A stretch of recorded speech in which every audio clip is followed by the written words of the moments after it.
நான் வந்து வெந்தய ஊத்தாப்பம் வந்து பண்ணேன் இல்லையா, ஸோ அந்த மாவு வச்சு இன்றைக்கி குழந்தைங்களுக்கு தோசை வந்து ஷேப்ஸ் ஊத்தாப்பம் வந்து நான் பண்ணி கொடுத்துட்ருக்கேன்.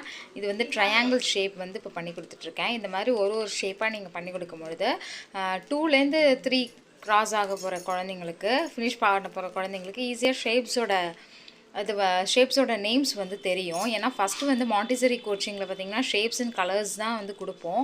அதுமாதிரி ரைட்டிங்கில் வந்து ஸ்ட்ரெயிட் லைன்ஸ், ஸ்லைட் லைன்ஸ் தான் கொடுப்போம். ஸோ இந்த மாதிரி நம்ம பண்ணி கொடுக்கும்பொழுது குழந்தைங்க ரொம்ப விரும்பி சாப்பிடுவாங்க, டிஃப்ரெண்ட்டாக இருக்குன்னு ஃபீல் பண்ணுவாங்க. அவங்களுக்கு வந்து இது என்ன ஷேப்புன்றதை சொல்லி கொடுத்து அதை வந்து சாப்பிட சொன்னோம்னா அது ட்ரையாங்கிள் ஷேப், சர்க்கிள் ஷேப்புன்றது தெரியும். இப்போ நான் வந்து ட்ரையாங்கிள் ஷேப் ஊத்தாப்பம் வந்து ஊற்றிருக்கேன். இப்போ அடுத்தடுத்த ஷேப்ஸ் வந்து நம்ம பார்க்கலாம்.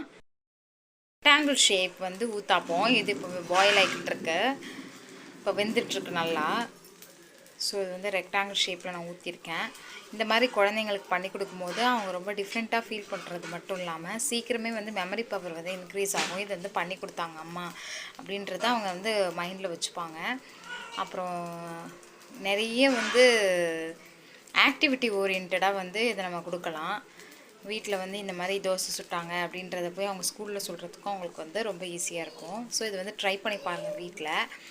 பேசிக் வந்து 5 ஷேப்ஸ் தான் நம்ம சொல்லி தருவோம். ஸோ அந்த 5 ஷேப்ஸ்க்கு நான் தோசை ஊற்றிட்டு நான் உங்களுக்கு வந்து சொல்கிறேன். Uttapam, square shape, oval shape வந்து இப்போ பண்ணிகிட்ருக்கோம். ஸோ இந்த மாதிரி ஷேப்ஸ் வந்து நீங்கள் குழந்தைங்களுக்கு இந்த மாதிரி சொல்லிக் கொடுக்கலாம். நான் வந்து 3 இயர்ஸ் ஓல்டு பேபிஸ்க்கு வந்து சொல்கிறேன். இது வந்து ஈஸியாக அவங்களுக்கு வந்து ஈஸியாக வந்து மனப்பாடம் ஆகும். அதே மாதிரி கேஜி பசங்களுக்கு இது செய்யலாம். இது வந்து ஒரு ஆக்டிவிட்டியாகவே கண்டக்ட் பண்ணி நீங்கள் வாட்ஸ்அப்பில் ஆக்டிவிட்டியாக கூட சென்ட் பண்ணலாம். இது வந்து ரொம்ப வந்து யூஸ்ஃபுல்லான ஒரு இது தான். இது சிம்பிளாக தான் இருக்கும் பார்க்குறதுக்கு. பட் குழந்தைங்க அதை எப்படி அப்சர்வ் பண்ணுறாங்க, எப்படி அதை மனப்பாடம் வச்சுக்கிறாங்க அப்படின்றத நீங்கள் பார்க்கும்பொழுது உங்களுக்கு நல்லா தெரியும். ஸோ இந்த வீடியோ பிடிச்சிருந்தால் லைக் பண்ணுங்கள், ஷேர் பண்ணுங்கள், சப்ஸ்கிரைப் பண்ணுங்கள். தேங்க்யூ.